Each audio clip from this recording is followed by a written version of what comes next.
Meus irmãos, a paz do Senhor a todos. Nós estamos aqui então na nossa EBD online, na página da DTL Eldorado.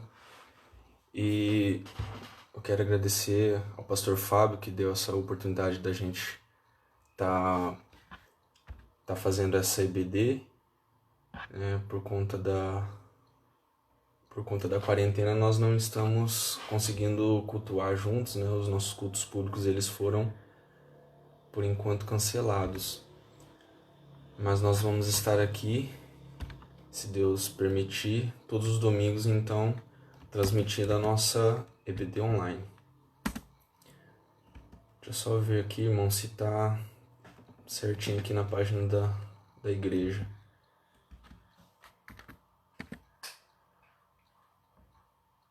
Nós estamos ao vivo, então. A nossa irmã Milena tá aqui com a gente também. Dá um oi. Oiê. E aí a gente vai começar então a nossa aula. Vamos começar então primeiro com a nossa oração, que o Senhor possa nos dar graça nessa manhã.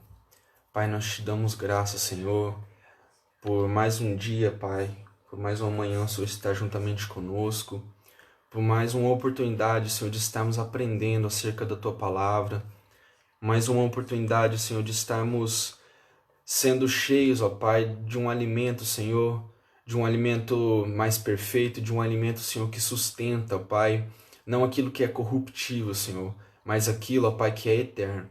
Nós te damos graça pela oportunidade, Senhor, de estarmos com vida nessa manhã, mesmo em meio a crises. O Senhor tem nos dado graça, o Senhor tem nos sustentado, Senhor, dia após dia.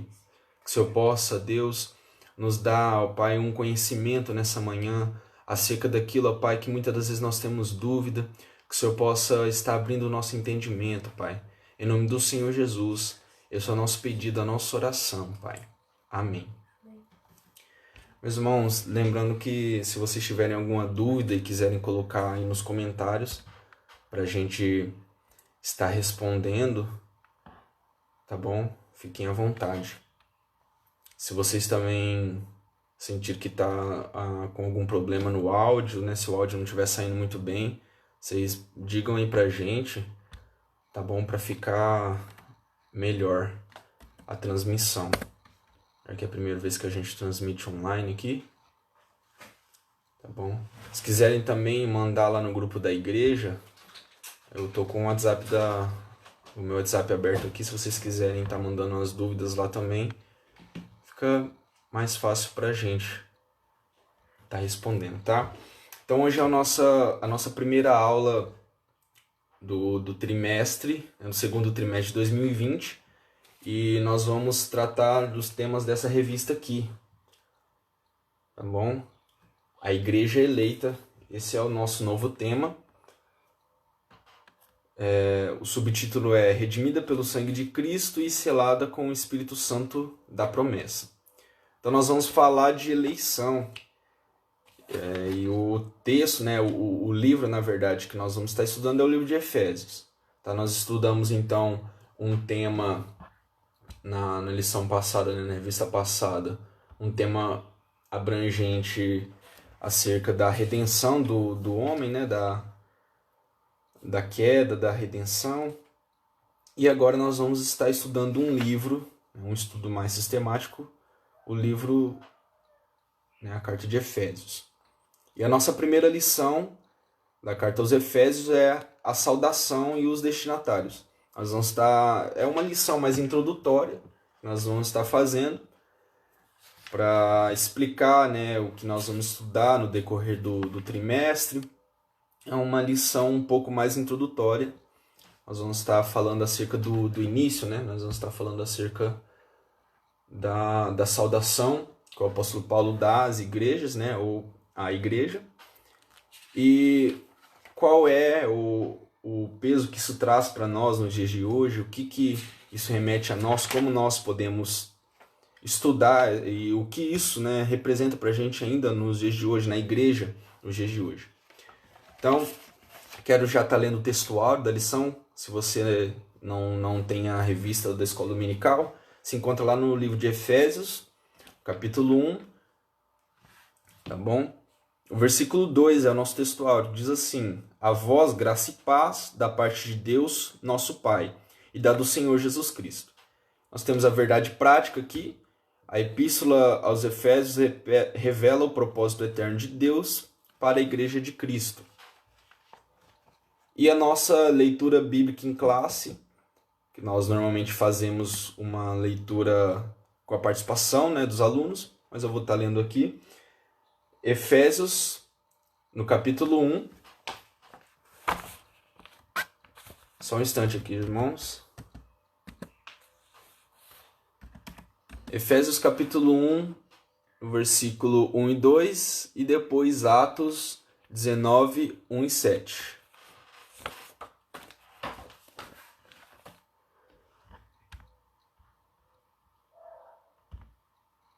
Só ver aqui, irmãos, parece que não está saindo na página da igreja.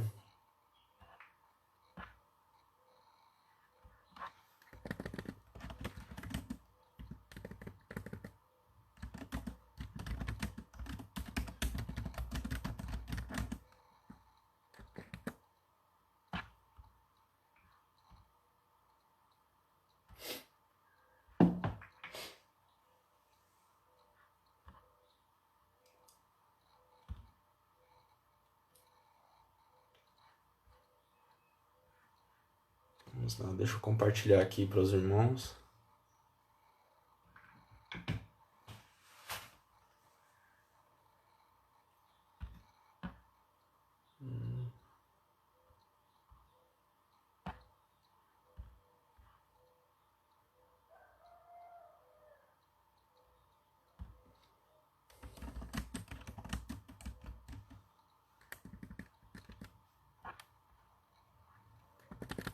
Esse Facebook tá transmitindo aí, né? Eu tô tentando entrar. Hã? Eu tô tentando entrar. Ah, a Simone entrou aqui, parece que... Então, tem uma pessoa visualizando.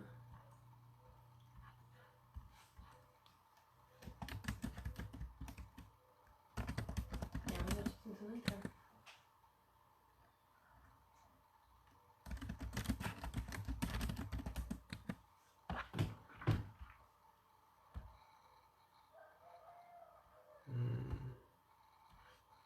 Vamos ver. Tá, beleza. Vamos dar, então, a continuidade. Aqui o nosso texto bíblico, irmãos. Nós temos dois textos aqui. Primeiro é o livro de Efésios, no capítulo 1, versículo 1 e 2. E depois Atos 19, versículo 1 ao versículo 7. Amém? Então, primeiro texto. Paulo, apóstolo de Jesus Cristo, pela vontade de Deus, aos santos que estão em Éfeso e fiéis em Cristo Jesus. Versículo 2. A vós, graça e paz da parte de Deus, nosso Pai, e da do Senhor Jesus Cristo. Então, essa daqui é a saudação que o apóstolo Paulo dá à igreja de Éfeso. Tá bom? E o texto 19, do capítulo 19 de Atos, versículo 1.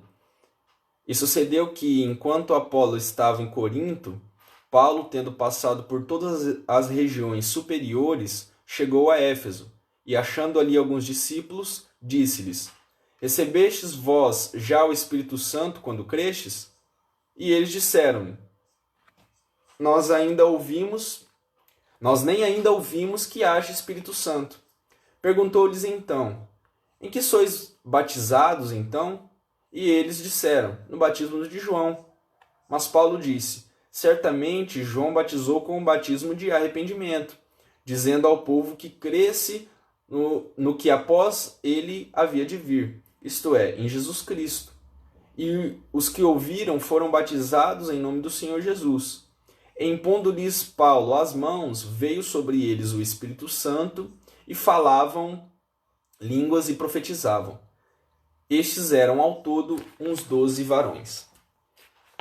Então aqui esse texto de Atos remete à viagem de Paulo a Éfeso. Então aqui o que dá a entender ao texto para nós é que esses foram os primeiros participantes daquela igreja ali em Éfeso, tá bom?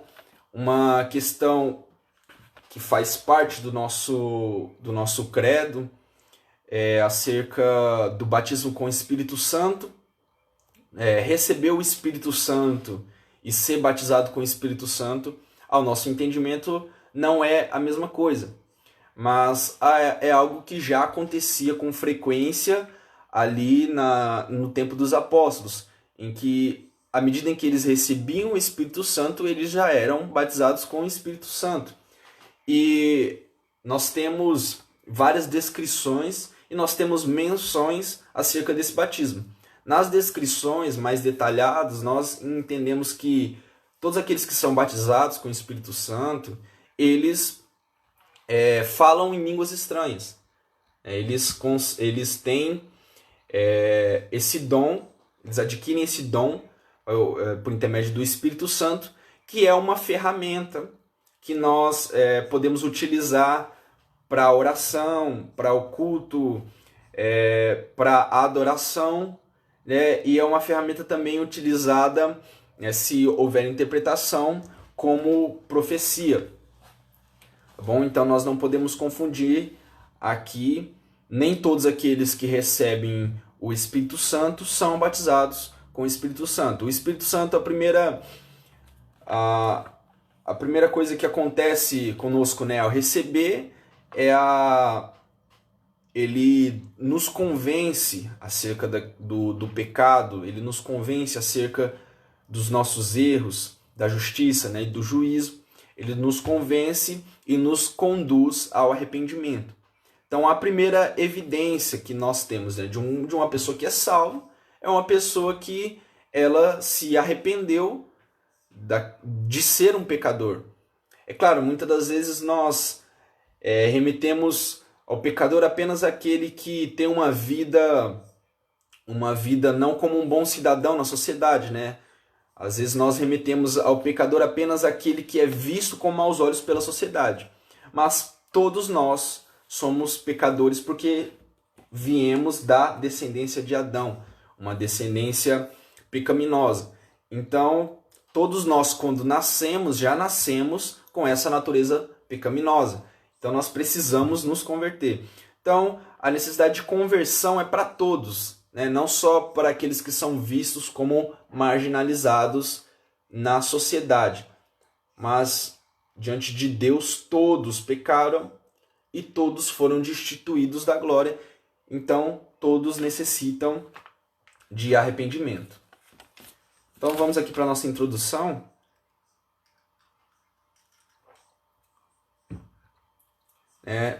Primeiro, a carta aos Efésios, ou epístola aos Efésios. Primeiro, a gente precisa entender qual é esse formato, que é uma epístola. Os irmãos vão ver sempre a gente falando, os pastores às vezes quando vão pregar no texto, algum texto não só de Efésios, mas qualquer carta que se remete a Paulo, chamando de carta ou chamando de epístola. A epístola, ela é um tipo de carta. Então, nem toda carta é uma epístola, mas toda epístola, ela é uma carta, porque uma epístola ela é um tipo de carta. Porque uma carta você endereça a alguém, você tem um assunto, você tem um conteúdo que você quer passar para alguém. Existem vários tipos de cartas de lembrança, Só que a epístola ela é um tipo de carta que ela aborda alguns temas que a pessoa que está escrevendo ela quer debater. O debate ele não remete apenas a uma briga. Muitas vezes a gente entende o debate como uma briga. Um debate ele é uma exposição de alguns temas. E muitas das vezes, principalmente nas cartas do apóstolo Paulo, ele está respondendo algumas questões que a igreja às vezes coloca, ou que a igreja está passando. Então, nós entendemos aqui que o apóstolo Paulo ele responde a muitos debates que são contemporâneos ali da época, de alguns temas que aconteciam, de algumas coisas que ele percebia que estavam acontecendo na igreja, ou que ele via a necessidade de ser sanado, e então ele abordava esses temas na sua carta, e ele dava respostas para algumas possíveis perguntas. Nem sempre eram algumas perguntas que eram feitas, mas ele já abordava esses temas e dava respostas para possíveis perguntas. Então, esse formato, né, de debate, esse formato de até mesmo desenvolver um diálogo, é chamado de epístola, tá bom?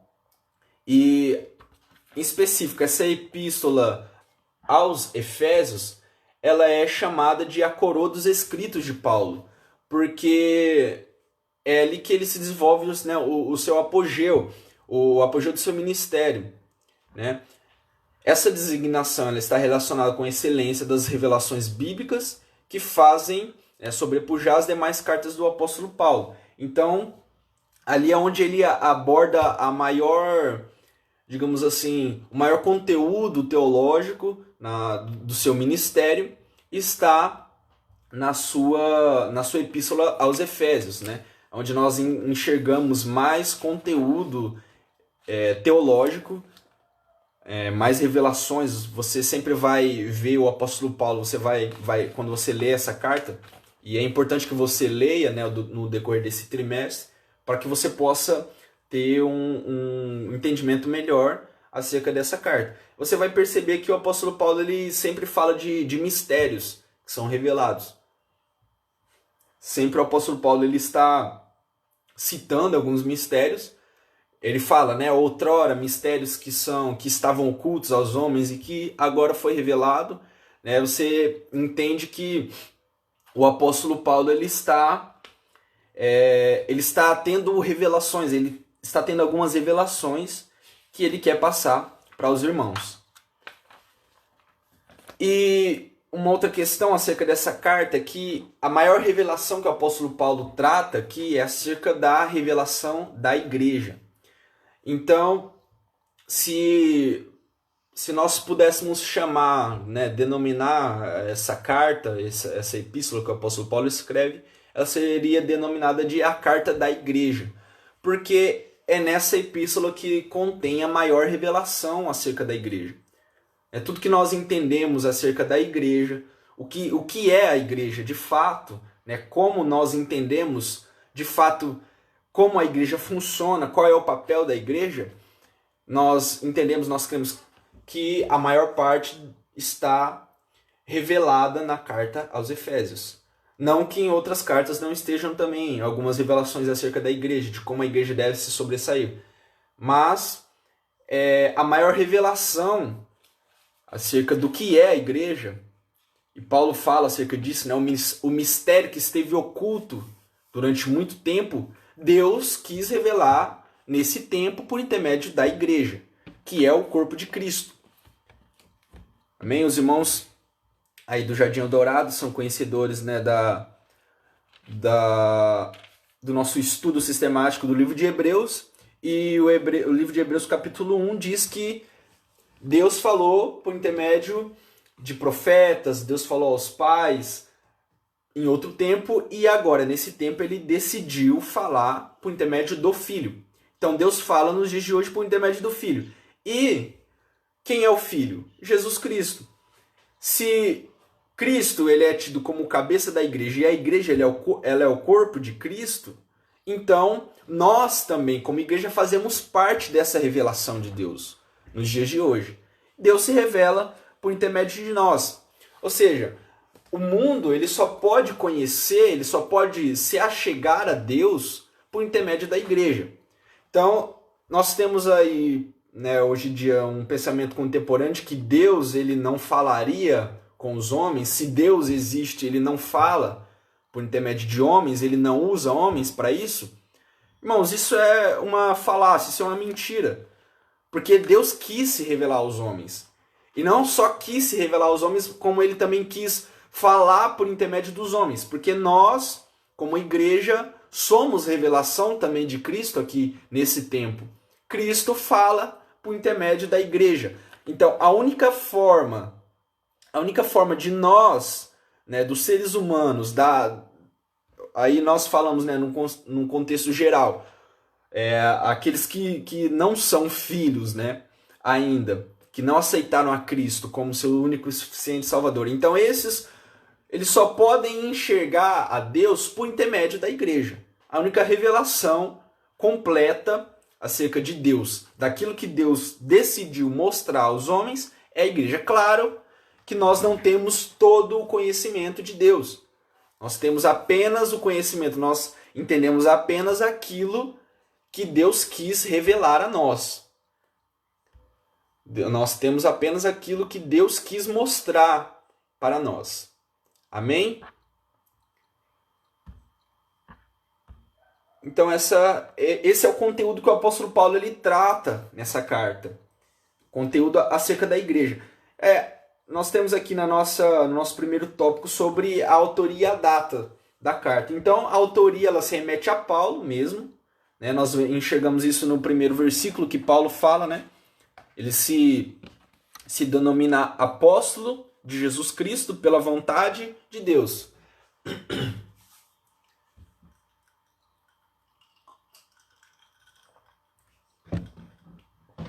Ele se denomina apóstolo pela vontade de Deus, não por vontade própria. Então, quem chamou o apóstolo Paulo para ser apóstolo, ou Saulo de Tarso, nós não vemos o seu nome sendo trocado, né? Mas Paulo, também chamado Saulo, então isso se dá à sua dupla nacionalidade ali. Ele não se auto-intitula apóstolo. Ele não chega diante dos apóstolos e diz: eu também sou apóstolo agora, vocês vão ter que me aceitar. Porque ele era um perseguidor de igreja, ele era uma pessoa que zelava muito pela lei. E ao se encontrar com Cristo, ele... Depois, né, de ficar cego lá, fica, né, por 3 dias cego, até que o Senhor manda Ananias para orar por ele.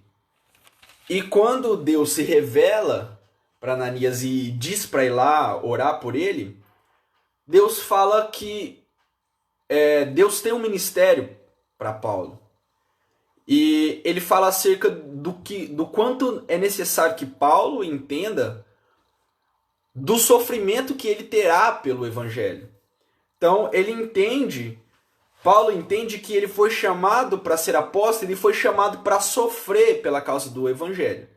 Então, nós vemos Paulo em outra hora se intitulando apóstolo dos gentios e se intitulando prisioneiro de Cristo. Inclusive, essa carta, essa epístola de Efésios, é intitulado como uma das epístolas de prisão, em que Paulo ele está preso e ele escreve essa carta. Ele diz, Paulo, né, ele diz que é prisioneiro de Cristo. No capítulo 3, no primeiro versículo, isso dá esse é um dos indícios, né, de que é uma epístola de prisão. Capítulo 3, versículo 1 diz assim: por esta causa eu, Paulo, sou prisioneiro de Jesus Cristo por vós, os gentios. Né? E aí nós entendemos o porquê que ele se denomina apóstolo dos gentios. Ele foi chamado para esse ministério. Ele foi chamado para ser apóstolo dos gentios. E há uma controvérsia, porque ele é o perseguidor da igreja do primeiro século, e a igreja do primeiro século sofre por conta de Jesus Cristo. Sofre porque o judaísmo não aceitava o Messias. O judaísmo ele não entendeu a proposta do Messias. E aí nós vemos Paulo sendo um dos maiores fundadores desse projeto maligno aí de perseguir igrejas. E aí nós vemos ele agora partindo para o outro lado extremo, que de perseguidor de igreja ele passa a ser perseguido por fazer justamente aquilo que ele pregava contra. Que é o quê? Pregar Cristo. Pregar Jesus. Então, nós vemos essa controvérsia, nós vemos essa reviravolta aí na vida de Paulo. Ele diz que é prisioneiro de Jesus Cristo. Isso remete não apenas porque Paulo estava nessa ocasião preso ali em Éfeso, mas, perdão, irmãos, preso não em Éfeso, né? Preso quando estava escrevendo essa carta para os irmãos de Éfeso. E não remete apenas a essa prisão que Paulo estava, prisão física, mas ele se sentia como prisioneiro de Cristo a ponto de não poder se separar de Jesus. Ele se via amarrado em Cristo, ele se via agora, de certa forma, incapaz de sair da presença de Jesus Cristo. Ele se via agora, de certa forma, escravo de Cristo. No bom sentido, é claro. Nós entendemos na carta que Paulo escreve aos Romanos, ali no capítulo 7, quando ele fala acerca da escravidão do pecado. E contrapondo a escravidão do pecado, ele diz que há a escravidão de Cristo, ou a escravidão da lei do Espírito. Então nós temos duas leis ali que ele aponta. E a diferença entre ser escravo da lei na carne e ser escravo da lei do Espírito é que você, escravo na lei do Espírito, você tem liberdade para viver para Deus, para viver a plenitude da vida eterna. Então, quando nós falamos escravo de Cristo ou prisioneiro de Cristo, nós estamos falando aqui no bom sentido. Então, nós temos também a assinatura apostólica nessa carta.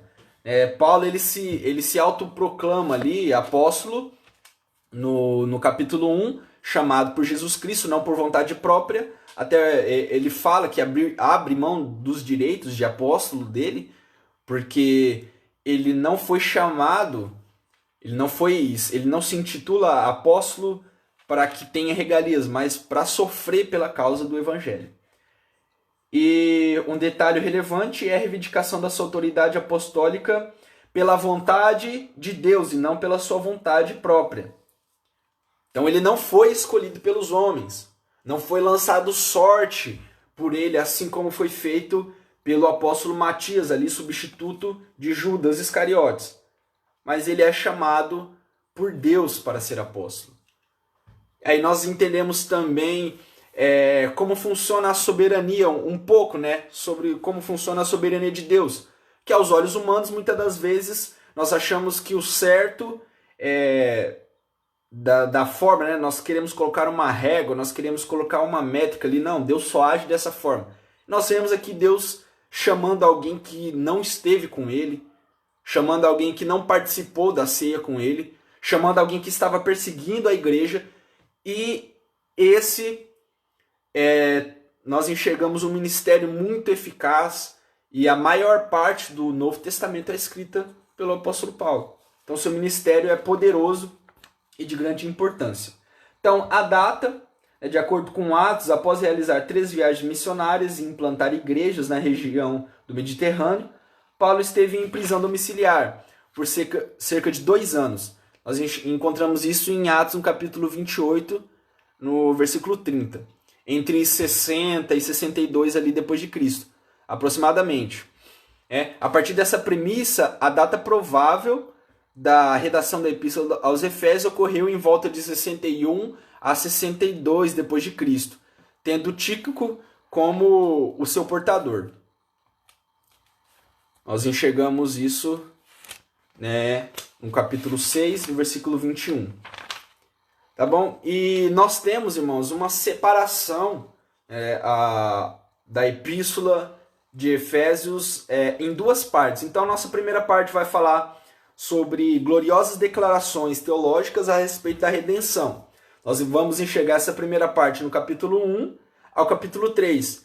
E nós temos a segunda parte, que fala de instruções práticas para a igreja e para os crentes, para os cristãos, no capítulo 4 ao capítulo 6. Então, a primeira parte, ela pode, nós temos alguns tópicos, ou subtópicos que dividem essa primeira parte. Nós temos a saudação, que ela vai do capítulo 1, no versículo 1, versículo 2. É uma saudação um pouco curta, comparado com outras cartas que o apóstolo Paulo ele cita. Algumas saudações, às vezes, ele dá um pouco uma prolongada. Nós temos, então, o segundo subtópico, que é a preeminência de Cristo Jesus na redenção. Tá? O terceiro subtópico dessa primeira parte, a oração apostólica pelo esclarecimento espiritual dos crentes. O quarto, os resultados da redenção em Cristo. E o quinto, a oração apostólica pelo esclarecimento espiritual dos crentes. Então, são esses temas que compõem a nossa primeira parte da epístola. E a segunda parte, o primeiro subtópico diz do implementamento do propósito de Deus. Segundo, reproduzindo a vida de Cristo nos crentes. Terceiro, aplicando a autoridade de Cristo aos relacionamentos do lar. Quarto, estar capacitado e equipado para a batalha espiritual. E o quinto, a nossa conclusão. Amém? Então, são essas duas partes que compõem a carta de Efésios. Tá bom? De suma importância para que a gente possa entender o que é tratado. É uma carta um pouco curta, né? Um entendimento legal aqui para a gente na hora de estudar as cartas paulinas é que essas cartas elas foram feitas para ser lidas de uma vez só. Então, principalmente a carta de Efésios, ela não é tão extensa, ela contém apenas 6 capítulos. Você pode estar lendo aí numa sentada só, você consegue ler ela inteira. Então, faça um propósito, né, durante essa semana, se você puder. Seleciona um pouco do seu tempo e tente ler essa carta de uma vez só. Então, para a gente conseguir ter o pleno entendimento do que a carta ela quer passar para a gente, do que o autor queria passar para a gente com esses escritos, é interessante que você lê ela mais de uma vez. Então, que você lê ela uma vez completa, uma vez inteira, depois você vai separar por tópicos, né? Pode ser por esses tópicos que eu citei agora para vocês, nessa primeira e essa segunda parte, e você procurar entender, né, e visualizar esses tópicos quando você estiver lendo. Né? Você conseguir entender, conseguir compreender e conseguir encontrar esses tópicos que eu citei aqui para você agora. E aí você vai ter um conhecimento um pouco mais amplo, um conhecimento um pouco mais abrangente daquilo que Paulo queria passar para nós. Tá bom? E acerca do destinatário. O destinatário, ele foi, claro, a igreja de Éfeso. Nós não temos dúvida, Paulo cita isso no versículo 1. Mas existem muitas controvérsias e muitas especulações também acerca da teologia, até mesmo da autoria de Paulo. Muitos às vezes dizem que não foi o apóstolo Paulo que escreveu algumas cartas dele, por conta de haver naquele tempo muitas pessoas que denominavam, escreviam algumas cartas. Nós temos um exemplo disso de alguns dos livros apócrifos, né? Alguns evangelhos que foram escritos e tinha por título algum nome de alguns apóstolos, mas não tinha sido escrito por nenhum daqueles apóstolos. Então, é uma cultura pagã, né? Mas nós entendemos que a forma da escrita, o conteúdo que se tem na carta, o rico conhecimento e a revelação acerca da igreja é algo que apenas alguém de uma grandeza intelectual ou até mesmo espiritual, como o apóstolo Paulo, apenas uma pessoa como ele poderia ter escrito essa carta, né? Então as formas que nós julgamos, e também por ele se auto-intitular, né? Como alguém que está escrevendo, por ele saudar a igreja, né? Como o apóstolo Paulo, ele é o autor da carta, nós não temos dúvidas, e muitas dessas dúvidas elas são feitas apenas para nos desviar, irmãos, do foco principal, que é a palavra do Senhor, que é o conhecimento e a grandeza, né, o rico conhecimento que essa carta ela traz para nós, tá bom? E a cidade endereçada, a qual essa carta foi endereçada, é a cidade de Éfeso. Por que que há essa controvérsia também acerca da cidade que foi endereçada a carta?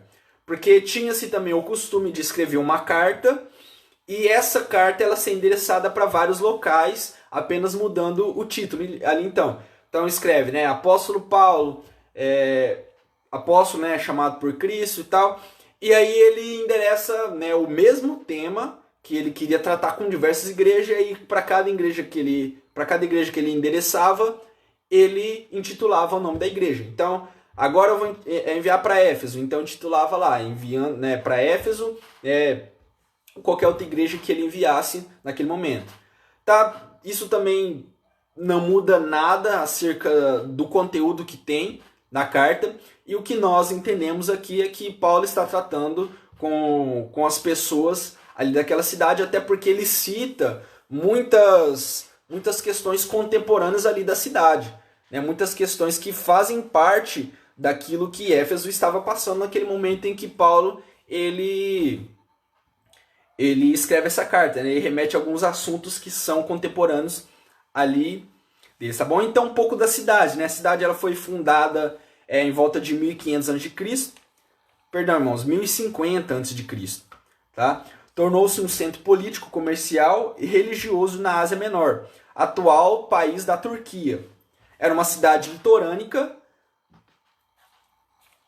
cujo porto desaguava no mar Egeu. E sua principal a sua rua principal era pavimentada em mármore com colunas trabalhadas em ambos os lados. Então era uma cidade, digamos assim, uma cidade grande para o tempo, para a época, né? Nós teremos também o número de habitantes, era um número muito grande, né? Aproximadamente cerca de 500 mil habitantes ali tinha naquela cidade, e tinha o maior anfiteatro do mundo. Então a sua importância cultural ali para aquele tempo também era muito relevante, tá bom? O anfiteatro onde era feito as batalhas na arena, né, com animais, aquilo que a gente conhece um pouco acerca da cultura antiga, dos romanos, dos gregos. Então eles tinham esse grande comércio, esse grande movimento cultural que era muito comum nessa época, tá bom? Uma segunda questão da cidade de Éfeso é a religiosidade.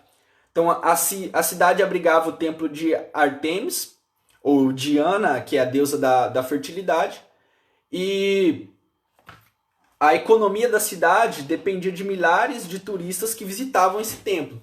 Então era uma cidade extremamente religiosa na questão pagã, uma cidade que sobrevivia dessa religiosidade pagã, não só por conta dos turistas, mas nós vamos entender que na viagem Paulo tem muitos problemas porque as pessoas se opõem a ele por conta do sustento de muitos ourives ali que faziam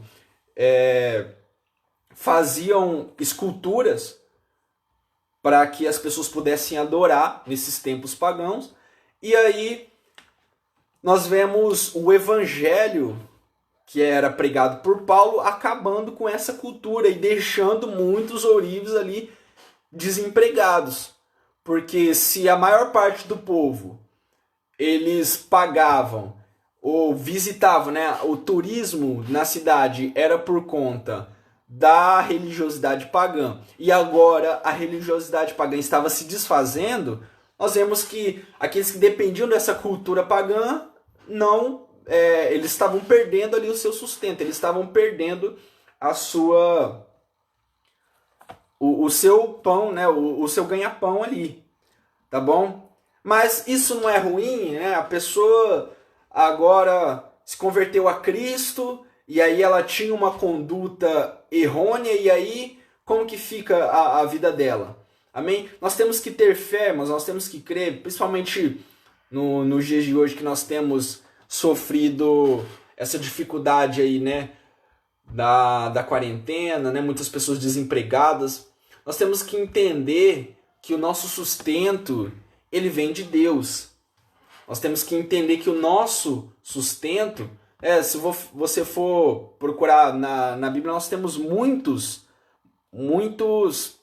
homens e mulheres que abandonaram o seu sustento por conta que a sua causa ela era errônea.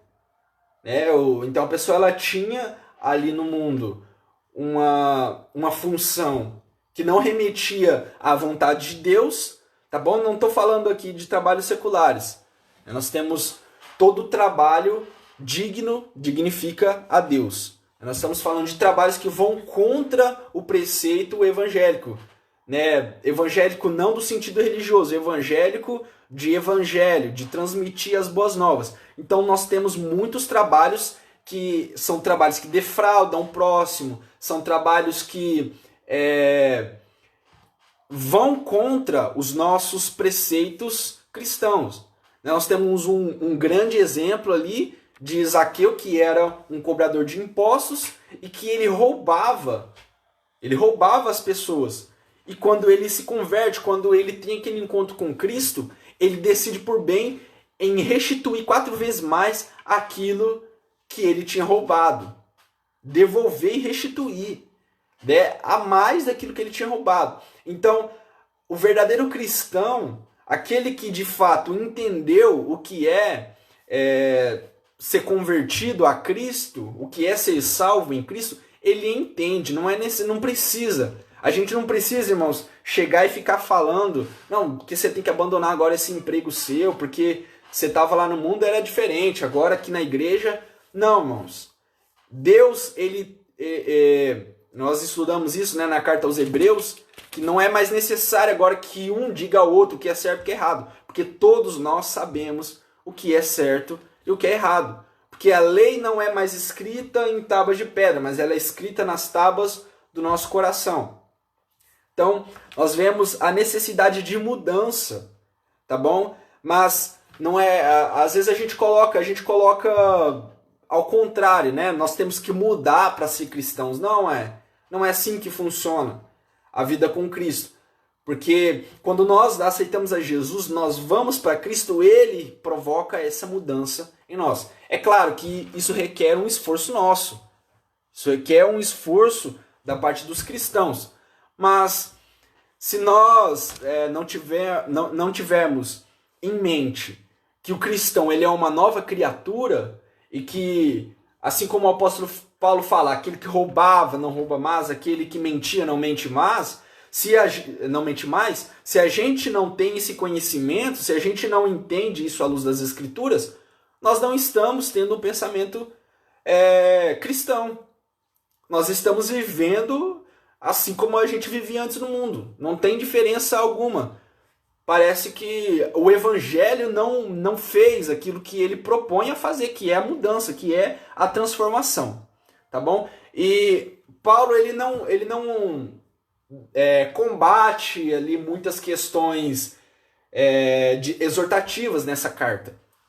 Paulo ele combate algumas questões, assim, claro, pequenas, né, em comparação a outras cartas de um cunho exortativo um pouco maior, mas ele não tem o intuito maior dele nessa carta não é combater heresias, não é combater falsas doutrinas, mas se via ali necessário falar um pouco acerca do paganismo, já que nós tínhamos muitos cristãos nessa igreja que vinham do culto pagão, que vinham do misticismo, que vinham ali da adoração a ídolos, alguns helênicos, né? Pessoas que eram idólatras em um tempo e aí se converteram ao cristianismo no primeiro século, e aí eles se fazia necessário que eles entendessem um pouco acerca disso, tá bom?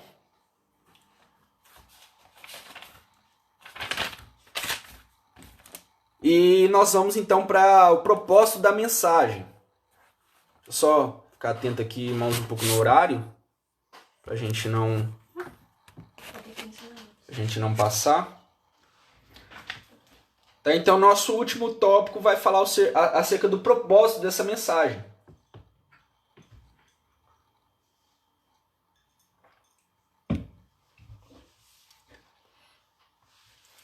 Então, primeiro propósito, né? Assim como eu já falei, aparentemente a epístola ela não aborda nenhum problema específico, como outras epístolas que o apóstolo Paulo escreve. Porém, nos capítulos inicial, o apóstolo Paulo ele dá algumas ênfases, né, que sinalizam alguma solução de certas questões, que é aquilo que a gente falou, né? Pessoas que eram helênicos, pessoas que praticavam o culto pagão, mistérios, magia, que agora eles se reuniam com os santos em Éfeso. Então se fazia necessário que eles falassem, que eles entendessem algumas questões. Ó, agora vocês não são mais do mundo. Vocês não podem agir como as pessoas pagãs, que adoravam imagens, que adoravam, né, magias, culto, utilizando magias, era muito comum ali naquela época. Tanto que nós entendemos que uma pequena parte, algumas questões que o apóstolo Paulo trata aqui em Éfeso, ele trata também na carta aos Colossenses, né, acerca do misticismo, acerca do gnosticismo também. Então Paulo ele vai falar acerca disso. E a questão da mensagem, né, que Paulo trata, né, o propósito também é esclarecer acerca de alguns mistérios que as pessoas denominavam como mistérios. Então você vê que Paulo ele fala muito de mistério, né, nessa carta. Ele fala o mistério que outrora era escondido, né, era oculto, agora foi revelado. E com esse intuito mesmo. É como se ele estivesse falando, ó, lá no mundo vocês tinham mistérios. Lá no mundo vocês ficavam se perguntando acerca de mistérios. Ah, tem isso, tem aquilo. O verdadeiro mistério que existe, ele é revelado por intermédio da igreja. Então, se você tem dúvida acerca de mistérios, você vai descobrir, vai ser revelado a você agora, na sua vida com Cristo. Então, essa sede que vocês têm por misticismo, essa sede que vocês têm por algo sobrenatural, essa sede ela só pode ser saciada em Cristo. Essa sede ela só pode ser saciada agora por intermédio da igreja. E vocês não vão conseguir encontrar isso lá no mundo. Vocês não vão conseguir encontrar isso lá nos deuses pagãos. Até porque os deuses pagãos eles não são nada além de esculturas vazias que remetem a algo que não existe, tá bom? E a mensagem que Paulo trata com esta igreja, ela gira em torno de duas temáticas. Jesus Cristo, que é a cabeça da igreja, e a igreja, que é o corpo de Jesus Cristo.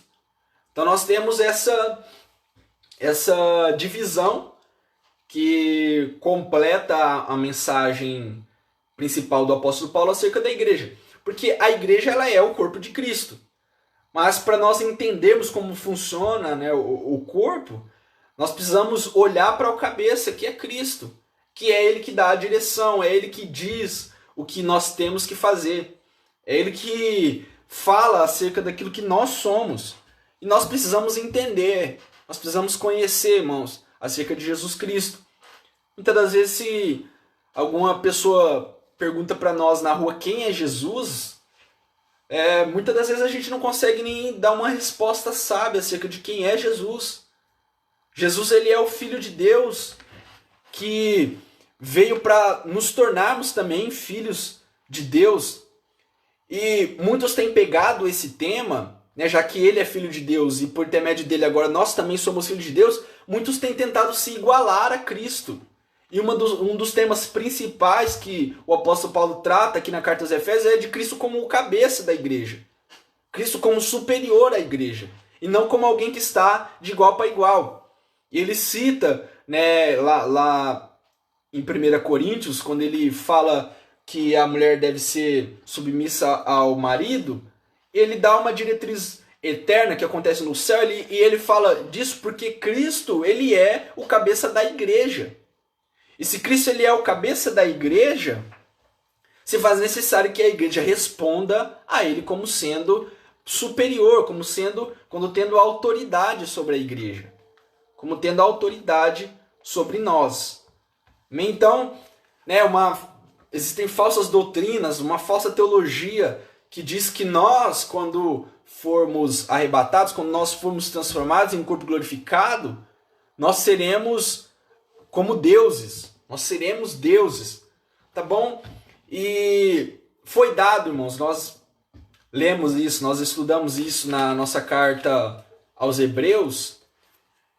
foi falado que Cristo ele tem a supremacia, que Cristo ele é superior, que Cristo foi dado a ele a primazia da criação, que Cristo ele já tinha na sua eternidade toda a honra e toda a glória. E quando ele vem para se tornar humano, e ele trilha o caminho que foi proposto para ele, agora ele é glorificado como um homem. Agora ele é glorificado como um ser humano. Então, ele já tinha sua glória eterna, que não pode ser mudada, que não pode ser dada a outrem, né? Deus não divide a sua glória para ninguém, com ninguém. E aí agora, como homem, ele também tem essa primazia. Como homem, ele também tem essa autoridade. Então, quando lá no livro de Filipenses fala que nós teremos um corpo semelhante ao corpo de Cristo, está falando do corpo humano de Cristo. Não está falando da sua plenitude. Não está falando da sua onipotência, da sua onisciência. Não está falando da sua glória, da sua autoridade máxima.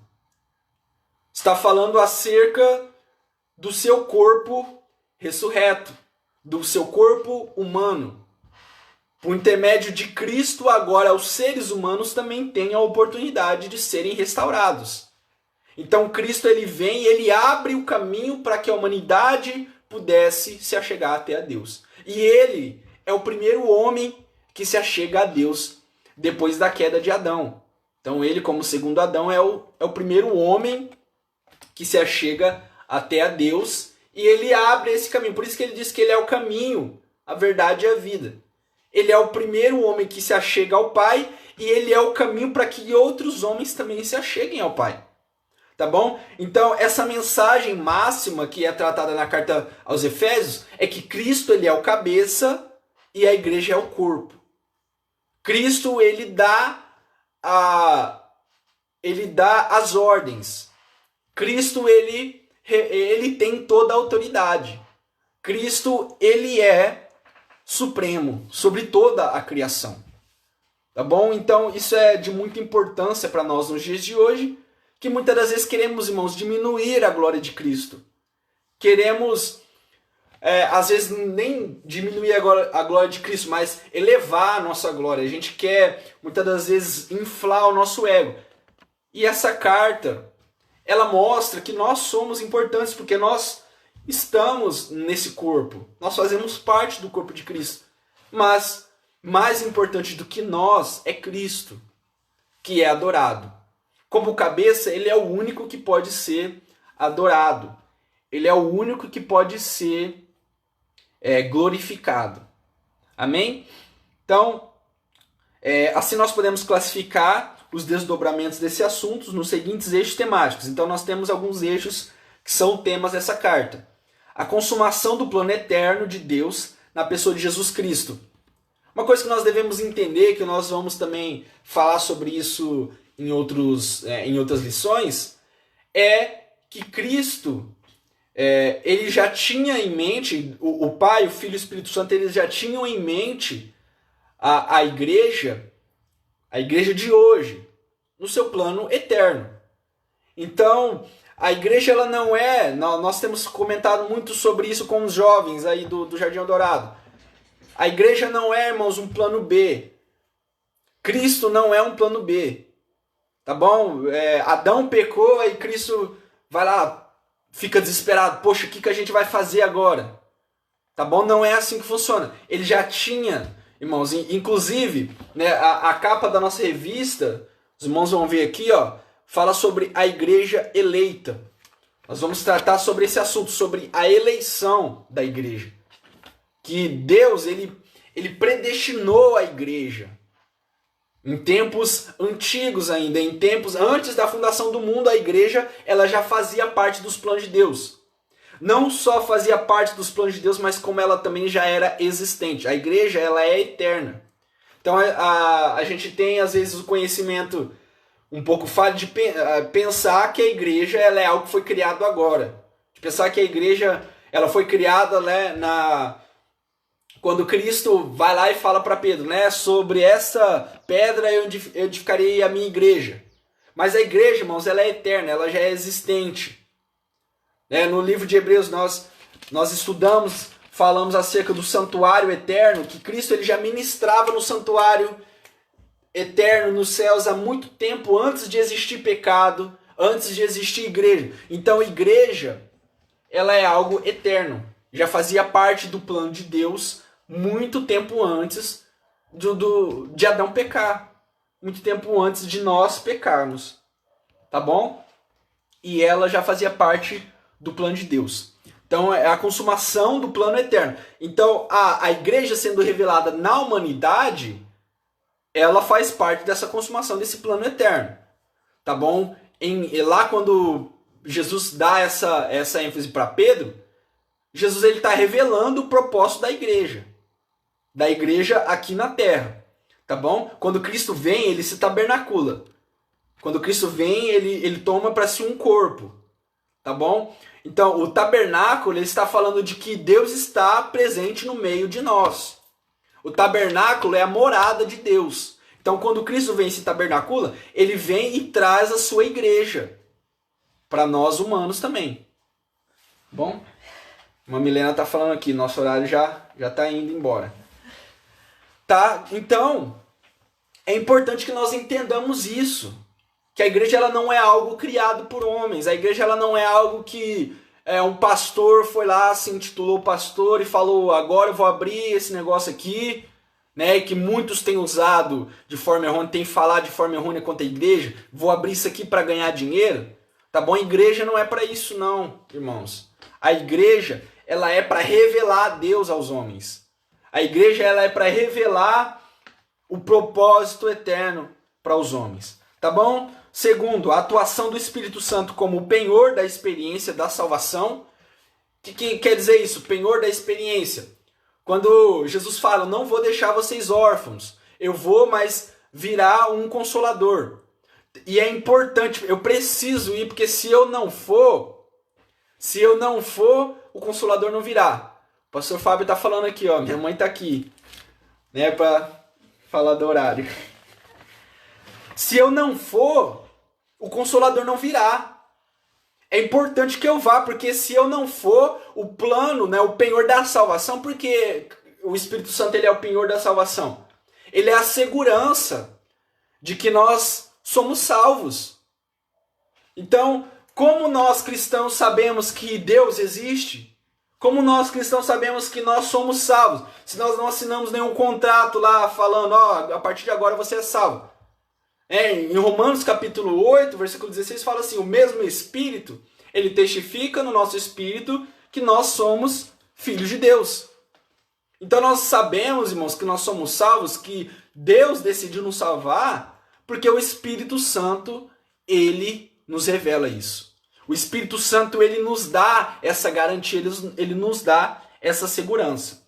3. Reconciliação dos povos por intermédio da cruz de Cristo. Então nós fomos reconciliados por intermédio do sacrifício de Jesus.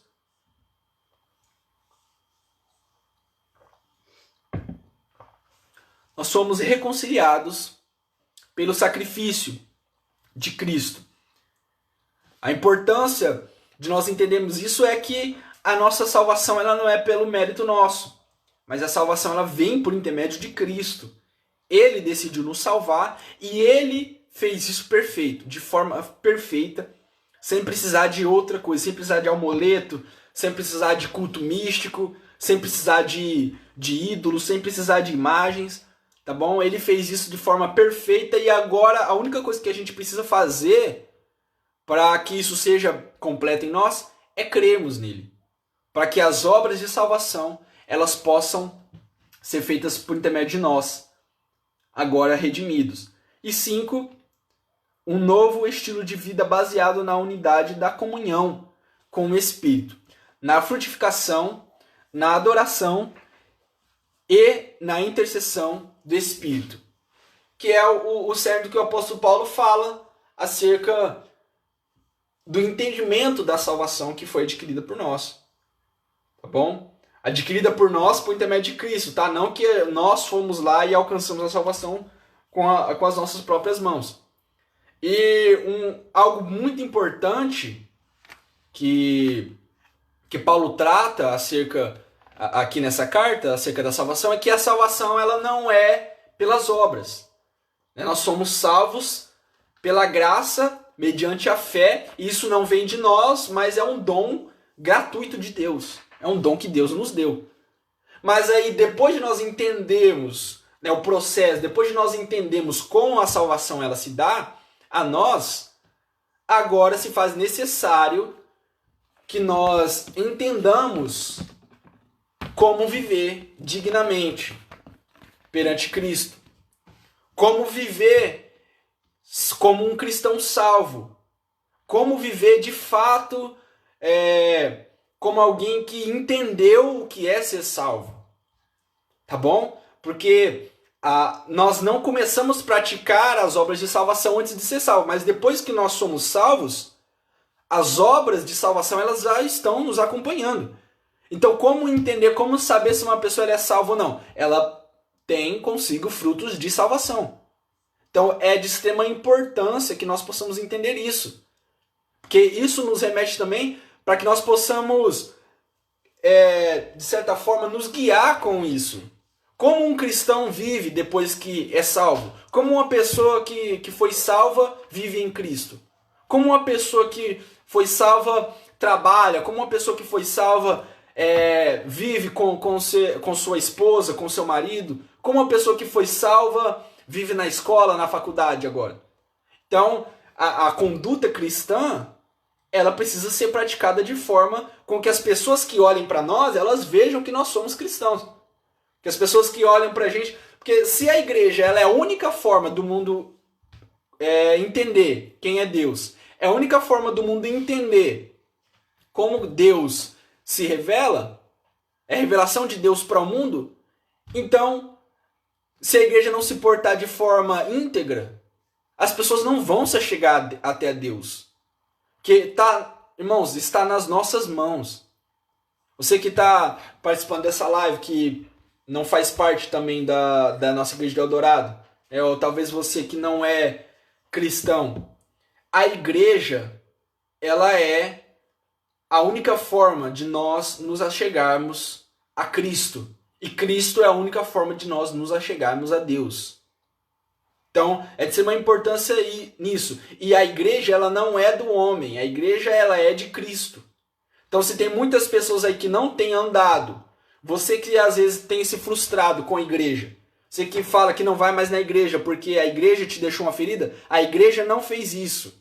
Quem fez isso foram pessoas que não entenderam o que é ser igreja. Foram pessoas que não entenderam o processo salvífico. Foram pessoas que não entenderam o que é ser cristão, o que é redenção, o que é ser redimido. Então, entenda que Cristo ele tem algo maior para você nessa manhã.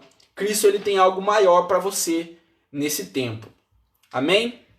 Então, irmãos, essa foi a nossa primeira lição. Tá bom? Espero que você tenha sido abençoado. Tá bom? E vamos estar orando agora para dar o encerramento. E que você possa também compartilhar essa aula com algum conhecido, com alguém que você creia que vai ser abençoado. Tá bom? Nós não temos nenhum intuito de arrecadação com essas lives, né, com a nossa página. O único intuito aqui é evangelístico, tá bom? Nós queremos abençoar a sua vida. Nós não estamos ganhando nada para fazer isso. O pastor Fábio não está ganhando nada com isso, tá? Agradeço mais uma vez ao pastor Fábio, né, que é meu pai, por ter permitido a gente fazer essa live aí. É um período mais cedo também por conta do culto da manhã lá na nossa sede, tá? Que vai ser transmitido online. E que você possa ser abençoado. Amém? Pai, nós te damos graça por essa oportunidade que o Senhor nos concedeu. Que o Senhor possa abençoar as vidas, ó Pai, que estiveram conosco nessa live. Que o Senhor possa nos dar o pleno conhecimento de quem Tu és, o pleno conhecimento de quem é, Senhor, a Tua igreja, de como nós devemos nos portar como igreja, Pai. Que o Senhor possa nos abençoar no decorrer dessa semana e que esse entendimento, Pai, possa chegar aos nossos corações. Que nós possamos guardar a Tua palavra dia após dia para não pecar contra Ti, Senhor. Esse é o nosso pedido, é a nossa oração, em nome de Jesus. Amém. Amém, irmãos? Fiquem na paz e que Deus abençoe todos vocês.